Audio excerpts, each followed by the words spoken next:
जय श्री महाकाल दोस्तों। मैं हूँ श्रुति झा और ज्योतिर्विद रहस्य में आप सभी का बहुत बहुत स्वागत है। उम्मीद करती हूँ आप लोग बहुत अच्छे होंगे। तो आज का जो टॉपिक है वो है विष नवमांस के बारे में। जैसा कि नाम से ही प्रतीत हो रहा है, किसी अच्छी चीज़ के बारे में नहीं बताने वाली हूँ। इसका क्या रोल है कुंडली में और इसको कैसे हम नज़रअंदाज नहीं कर सकते, उसके बारे में है आज ये वीडियो। मैंने देखा कि इसके बारे में बहुत ज़्यादा सोशल मीडिया पे चर्चा नहीं हुई है और ऐसी बहुत सारी कुंडलियाँ हमारे पास आती है जहाँ पे कि कुंडली लगन कुंडली देखने से सब कुछ सही प्रतीत होता है। चंद्रमा उच्च का है, शुक्र अपनी राशि में है, लग्नेश भी मजबूत है, पर जातक की लाइफ में कुछ ना कुछ प्रॉब्लम रहती, हो सकता है वो मैरिड लाइफ से ही कोई रिलेटेड प्रॉब्लम हो और सीरियस इशू होती है। तो पता चलता है कि उसका जो शुक्र है वो विष नवमांस में, और वो चीज़ें हमारे नज़र में एट फर्स्ट ग्लांस नहीं आती है। उसके लिए हमें उसको डीपली देखना होता है।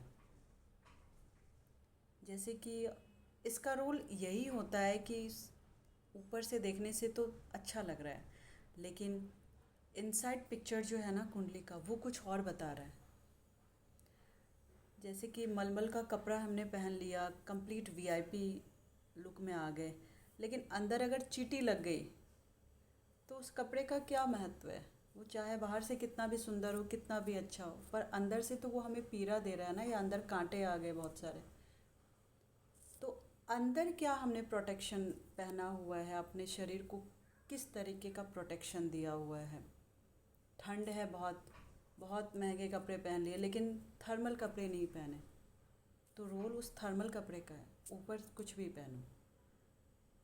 तो लगन कुंडली से क्या होता है कि चीज़ें अच्छी दिखती है, लोगों को भी लगता है कि सब कुछ सही है। विष नवमांस अचानक से ब्लास्ट कर देता है चीज़ें, एक्सीडेंटल इश्यूज आ जाते हैं, अचानक से किसी की डेथ हो जाती है, अचानक से साइकोलॉजिकल डिसऑर्डर होने लग जाती है। तो विष नवमांस को हम इग्नोर नहीं कर सकते और इसकी चर्चा बहुत कम हुई है, तो मुझे लगा कि इसके बारे में इस टॉपिक को लाया जाए, क्योंकि हमारे चैनल का पर्पस ही यही है कि बहुत जो ऐसी चीज़ें जिनके बारे में बहुत ज़्यादा चर्चा नहीं हुई है, चर्चा की हुई चीज़ों के साथ इनको भी लाएं। तो विष नवमांस जो होता है वो बेसिकली राशि डिपेंडेंट होता है और डिग्री डिपेंडेंट होता है, इन दोनों का रोल होता है।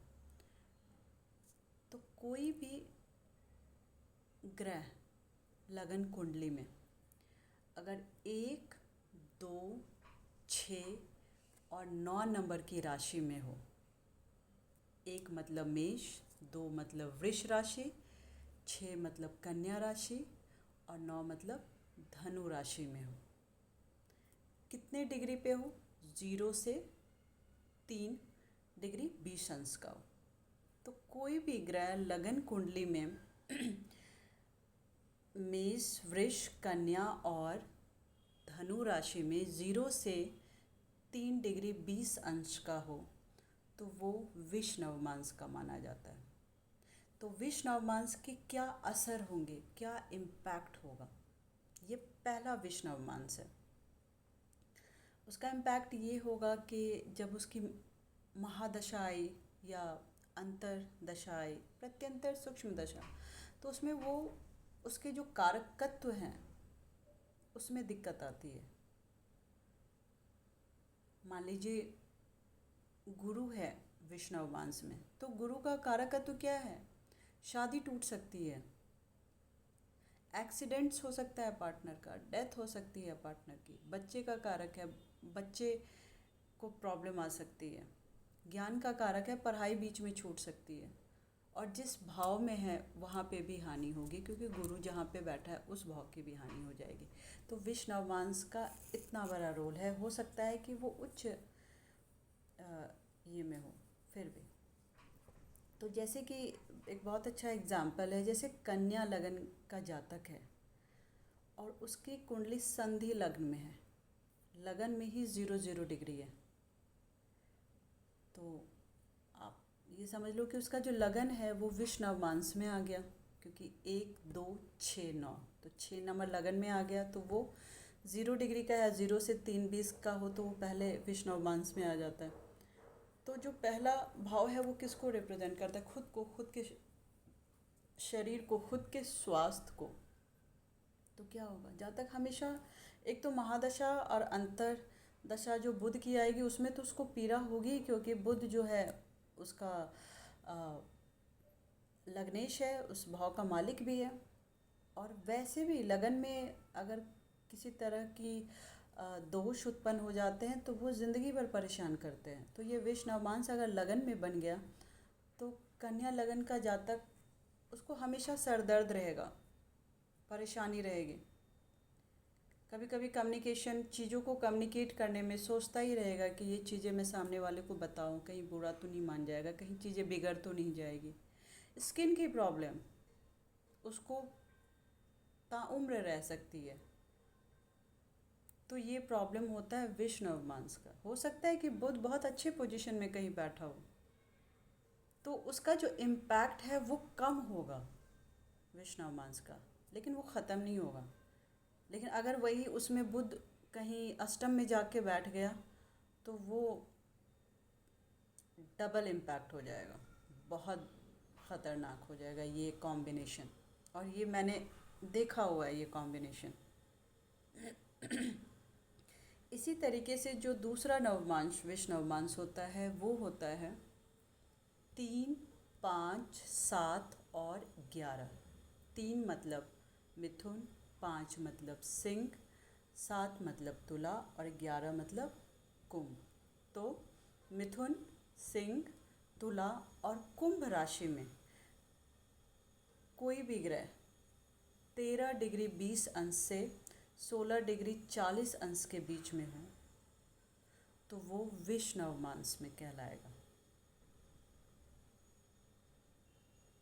अब 3 मान लीजिए, मिथुन मिथुन लग्न का ही अगर कुंडली आप ले लो, उसमें अगर लगन लगन का भाव 13 डिग्री 20 अंश का है और इसमें 1 डिग्री भी अगर विष नवमांस में आ गई, ये नहीं कि 13 डिग्री 20 का है तो वो विष नवमांस में कहलाएगा, लेकिन चलो ये शुरुआती लेवल का है, नहीं वो इम्पैक्ट करेगा। हाँ, उसका इम्पैक्ट थोड़ा कम होगा लेकिन वो इम्पैक्ट करेगा विष नवमांस वाला। तो सेम वही प्रॉब्लम होगी, लगन 13 डिग्री 20 अंश का है, मिथुन लगन की कुंडली है, प्रॉब्लम करेगी, है ना। उसके अलावा जो तीसरा विष नवमांस है वो है जिसको नौवां विष नवमांस बोलते हैं। उसमें है 4, अगर कोई भी ग्रह 4 8 10 और 12 नंबर की राशि में। 4 मतलब कर्क राशि, 8 मतलब वृश्चिक राशि, 10 मतलब मकर राशि और 12 मतलब मीन राशि। तो कर्क राशि, वृश्चिक राशि, मकर राशि और मीन राशि में 26 डिग्री 40 अंश से 30 डिग्री का हो तो वो विष नवमांस में आएगा। और ये इतनी आसानी से नहीं पता चलता, देखना होता है, क्योंकि डिग्री हम नॉर्मली देखते हैं कि हाँ इम्पैक्ट 13 14 15 16 डिग्री है, ठीक है, सब सही है। कभी कभी वो डिग्री बस वो बाल्यावस्था में नहीं, कुमार अवस्था में बहुत अच्छा है। वो कुमार अवस्था का भी डिग्री अगर सही राशि में नहीं पड़ रहा हो तो वो विष नवमांस में आ जाता है और वो प्रॉब्लम होती है। और ऐसी एक कुंडली अभी बीच में आई थी जिसमें एक महिला के अ, जो हस्बैंड थे उनकी डेथ हो गई थी और उनका जो ग्रह था गुरु, वो बहुत अच्छे से बैठा हुआ था, लेकिन दूसरे घर में बैठा हुआ था गुरु और वो विष नवमांस में था। तो ये प्रॉब्लम होती है विष नवमांस की और इसको इग्नोर नहीं करना चाहिए। और इसके लिए कोई बहुत ज़्यादा ज्योतिष की नॉलेज होने की ज़रूरत नहीं है, बस कुंडली में देख लीजिए इस डिग्री से कोई ग्रह अगर विष नवमांस में आ रहा है तो उसके जो भी बेसिक उपचार हैं वो करने की कोशिश कीजिए। जो होना है वो तो होगा, उसको कोई नहीं टाल सकता, लेकिन अगर पता हो तो हम उस चीज़ से अवेयर रहे तो उसके इम्पैक्ट जो बहुत ज़्यादा अचानक वाली लगती है उससे हम थोड़ा मेंटली प्रिपेयर्ड हो सकते हैं उन चीज़ों से। और मोस्टली ये क्या करते हैं, कारकत्व को ख़राब करते हैं, और सबका कारकत्व है। मंगल है तो हो सकता है एक्सीडेंट्स हो जाए, अगर मंगल विष्णु नवमांस में एक्सीडेंट हो जाए, ब्लड लॉस हो जाए। राहु अगर विष्णु नवमांस में आगे हो सकता है जेल जाने की नौबत आ जाए। और या फिर बुध अगर विष्णु नवमांस में स्किन की प्रॉब्लम, सीरियस स्किन की प्रॉब्लम हो जाए। गुरु विष्णु नवमांस में शादी में प्रॉब्लम आ जाए। शुक्र विष्णु नवमांस में हो सकता है शादी ही ना हो या शादी टूट जाए। शनि विष्णु नवमांस में हो सकता है जहाँ पे काम कर रहे हो वहाँ पे निकाल दिया जाए। तो कारकत्व का रोल जितना इम्पोर्टेंट है, स्पेशली जब इनकी महादशा या अंतरदशा आती है तब इनके कारकत्व ज़्यादा हानि करते हैं। तो अपने कुंडली को आप ध्यान से देखिए कोई ग्रह आपका विष्णु नवमांस में तो नहीं है। जय श्री महाकाल।